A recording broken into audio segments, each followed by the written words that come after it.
I thought we'd be safe here, Violet said glumly. I thought that anybody who was frightened of realtors would never be friendly to Count Olaf, no matter how he was disguised. Do you think that he actually let leeches chew off his leg? Klaus wondered, shuddering. Just to hide the tattoo? Join! Sonny shrieked, which probably meant that seems a little drastic, even for Count Olaf. I agree with Sonny, Violet said. I think he told the tale about leeches just to make Aunt Josephine feel sorry for him. And it sure worked, Klaus said, sighing. After he told her that sob story, she fell for his disguise, hook, line, and sinker. At least she isn't as trusting as Uncle Monty, Violet pointed out. He let Count Olaf move right in. At least then we could keep an eye on him, Klaus replied. Ober, Sonny remarked, which probably meant something along the lines of, although we still didn't save Uncle Monty. What do you think he's up to this time? Violet asked. Maybe he plans to take us out in one of his boats and drown us in the lake. Maybe he wants to push this whole house off the mountain, Klaus said, and then blame it on Hurricane Herman. Have to? Sonny said glumly, which probably meant something like, maybe he wants to put the lachrymose leeches in our beds. Maybe, Violet said. All these maybes won't get us anywhere. We could call Mr. Poe and tell him Count Olaf is here, Klaus said. Maybe he could come and fetch us. That's the biggest maybe of all, Violet said. It's always impossible to convince Mr. Poe of anything, and Aunt Josephine doesn't believe us even though she saw Count Olaf with her own eyes. She doesn't even think she saw Count Olaf, Klaus agreed sadly. She thinks she saw Captain Sham. Sonny nibbled half-heartedly on Pretty Penny's head and muttered, Puck, which probably meant, you mean Julio. Then I don't see what we can do, Klaus said, except keep our eyes and ears open. Doma, Sonny agreed. You're both right, Violet said. We'll just have to keep a very careful watch. The Baudelaire orphans nodded solemnly, but the cold pit in their stomachs had not gone away. They all felt that keeping watch wasn't really much of a plan for defending themselves from Captain Sham, and as it grew later and later, it worried them more and more. Violet tied her hair up in a ribbon to keep it out of her eyes, as if she were inventing something, but she thought and thought for hours and hours and was unable to invent another plan. Klaus stared at the ceiling with the utmost concentration, as if something very interesting were written on it. But nothing helpful occurred to him as the hour grew later and later. And Sonny bit Pretty Penny's head over and over, but no matter how long she bit it, she couldn't think of anything to ease the Baudelaire's worries. I have a friend named Gina Sue who is a socialist, and Gina Sue has a favorite saying, you can't lock up the barn after the horses are gone. It simply means that sometimes even the best of plans will occur to you when it is too late.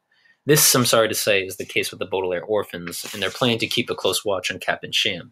For after hours and hours of worrying, they heard an enormous crash of shattering glass, and knew at once that keeping watch hadn't been a good enough plan. What was that noise? Violet said, getting up off the bed. It sounded like breaking glass, Klaus said, worriedly, walking toward the bedroom door. Vastu, Sonny shrieked, but her siblings didn't have time to figure out what she meant as they all hurried down the hallway. Aunt Josephine? Aunt Josephine, Violet called, but there was no answer. She peered up and down the hallway, but everything was quiet. Aunt Josephine? She called again. Violet led the way as the three orphans ran into the dining room, but their guardian wasn't there either. The candles on the table were still lit, casting a flickering glow on the business card and the bowls of cold lime stew. Aunt Josephine, Violet called again, and the children ran back out to the hallway and toward the door of the library. As she ran, Violet couldn't help remember how she and her siblings had called Uncle Monty's name early one morning, just before discovering the tragedy that had befallen him. Aunt Josephine, she called. Aunt Josephine. She couldn't help but remember all the times when she had woken up in the middle of the night, calling out the names of her parents as she dreamed, as she often did, of the terrible fire that had claimed their lives. Aunt Josephine, she said, reaching for the library door. Violet was afraid she was calling out Aunt Josephine's name when her aunt could no longer hear it. Look, Klaus said, and pointed to the door. A piece of paper, folded in half, was attached to the wood with a thumbtack. Klaus pried the paper loose and unfolded it. What is it? Violet asked, and Sonny craned her little neck to see. It's a note, Klaus said, and he read it out loud. Violet, Klaus, and Sonny, by the time you read this note, my life will be at its end. My heart is as cold as ice, and I find life unbearable.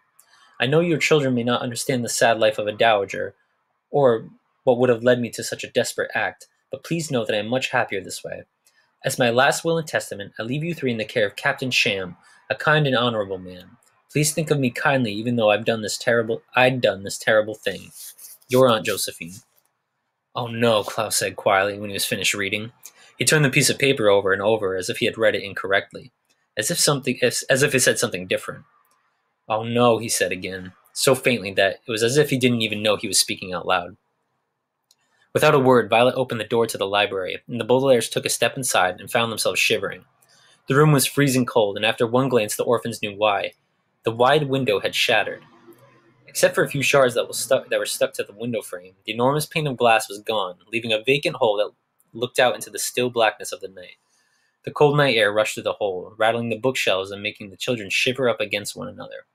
But despite the cold, the orphans walked carefully to the empty space where the window had been, and they looked down. The night was so black that it seemed as if there were absolutely nothing beyond the window. Violet, Klaus, and Sunny stood there for a moment and remembered the fear they had felt just a few days ago, when they were standing in the same very spot. They knew now that their fear had been rational. Huddling together, looking down into the blackness, the Baudelaires knew that their plan to keep a careful watch had come too late. They had locked the barn door, but poor Aunt Josephine was already gone.